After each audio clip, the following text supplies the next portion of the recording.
Dear enemies of rigged financial banking, the Trump family wants to open completely new ways for the average American to take control of their financial future. No more dependence on corrupt institutions or outdated systems. It's time to embrace freedom in the world of decentralized finance. But how can this be possible? How is Donald Trump involved? And what are the hidden dangers? Donald Trump and his sons have been teasing a new cryptocurrency project for weeks, but until recently, details have been scarce. CoinDesk has obtained excerpts from the white paper of World Liberty Financial, shedding light on this ambitious initiative and its potential implications. World Liberty Financial, often referred to as WLFI, launched a governance token designed to grant holders significant influence over the project's future.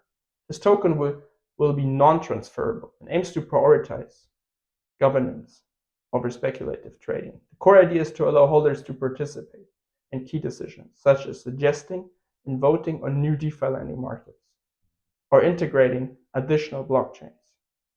The project's goal is to create a decentralized finance platform that is both user-friendly and impactful, leveraging blockchain technology to democratize financial services. WLFI will be built on the Ethereum blockchain and integrated with the DeFi protocol ETH, which will focus on decentralized borrowing and lending. Legally, it's also backed by the SEC Regulation D, which plays an important role in this strategy. It should ensure market demand from average income Americans. The framework is designed to help companies raise capital without going through the costly and lengthy process of registering their securities with the Security and Exchange Commission. This exemption is particularly useful for private companies, startups, or projects that want to raise funds quickly and efficiently by selling securities directly to investors. For Donald Trump's World Liberty Financial project, which introduces a stablecoin, it aims to democratize financial services, and Regulation D plays an important role in the token selling strategy. But in easy words, what does this regulation actually mean? Well, under Regulation D, companies are allowed to raise funds without registering their offerings with the SEC, which saves both time and money. However, this exemption comes with conditions.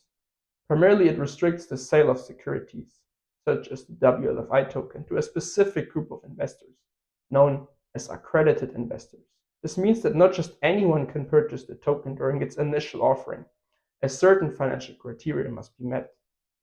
This allows companies like WLFI to focus on fundraising without the burden of full SEC registration, while still being compliant with US law. This poses the question, who qualifies as an accredited investor? The most critical aspect of Regulation D is that it limits who can invest. Accredited investors are individuals or entities that meet specific financial criteria set by the SEC. And these include, first, individuals with high income. An individual must have earned more than $200,000 or $300,000 with a spouse in each of the past 2 years and must expect to at least maintain that level of income. Individuals also with high net worth are second. To qualify, an individual needs a net worth exceeding $1 million, excluding the value of their primary residence. Third is institutional investors. This category includes financial institutions, trusts, and other large entities with significant assets. These criteria mean that average income individuals, those the project actually purports to support, are effectively excluded from purchasing the token at the initial offering stage. And this arises the following questions. What opportunities of using Regulation D are actually created? As there are some pretty interesting opportunities for WLFI in using the Regulation D. First, of course, is the cost-effective capital raising. Since the company doesn't have to go through the full SEC registration process, they can save significant amounts of money and time. And this is particularly important in the fast-moving cryptocurrency space. By launching a project quickly can be often very crucial. Next is avoiding public scrutiny. By restricting the sale to accredited investors, WLFI avoids the intense scrutiny that can come with public offering. This may also reduce the risk of regulatory intervention, as the SEC is generally less concerned with offerings made to high net worth individuals. or institutions, who are generally more seen as financially savvy enough to manage the risk. Also, flexible offering terms are important, as it offers freedom to structure its offering in a way that suits its needs without adhering to rigid SEC rules, allowing the project to launch its token faster with fewer restrictions. However, there are also some dangers and limitations associated with using the regulation for WLFI stablecoin projects. First, of course, it's the exclusion of average investors. The biggest drawback is that the average income individuals, the very project actually claimed to help, are eventually shut out of its initial offering. The requirement that only accredited investors can buy in means that those with lower incomes or fewer assets won't have access to the token at launch. And this runs contrary to the WLFI stated goal of democratizing finance and leaves out people it actually claimed to support the most. Second is the reduced liquidity on secondary market issues. Accredited investors can hold on to their WLFI tokens, which would limit the number of tokens available on secondary markets, which may make it harder for average people to buy in later.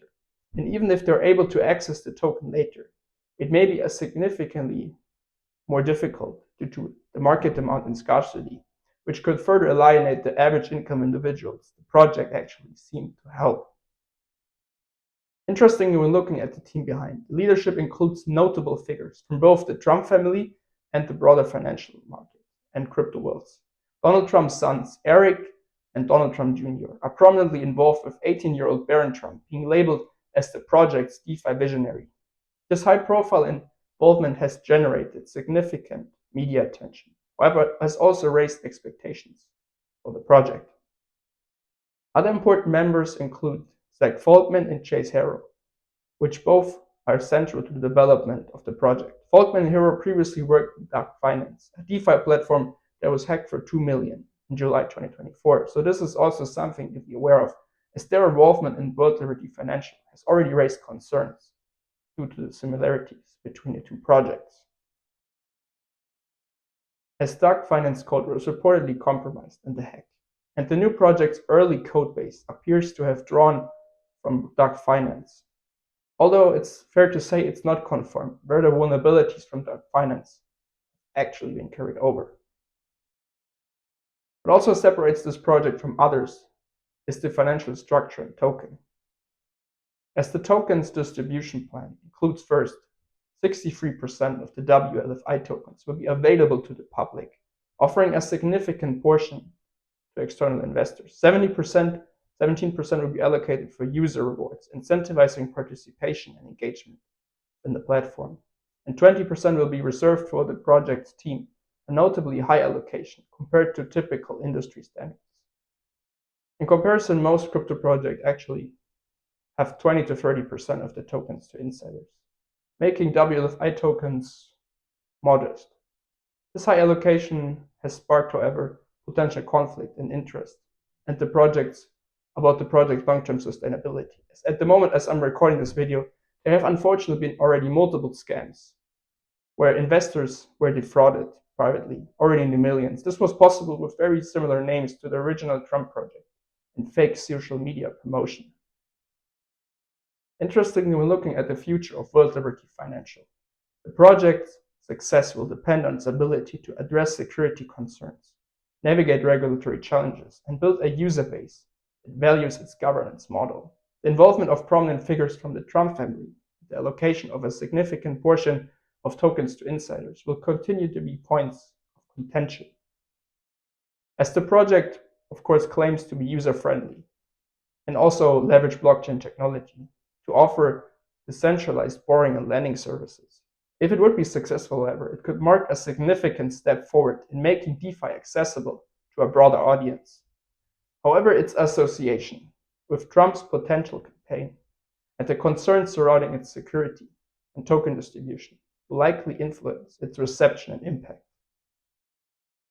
So in conclusion, World Liberty Financial represents a high-stake venture at the intersection of politics, finance, and technology.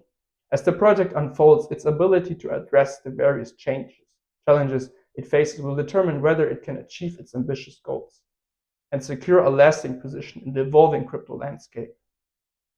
But now it's your turn. What do you think about the future of the project? As always, you can check out my previous above. That's it for today. I will see you in the next video.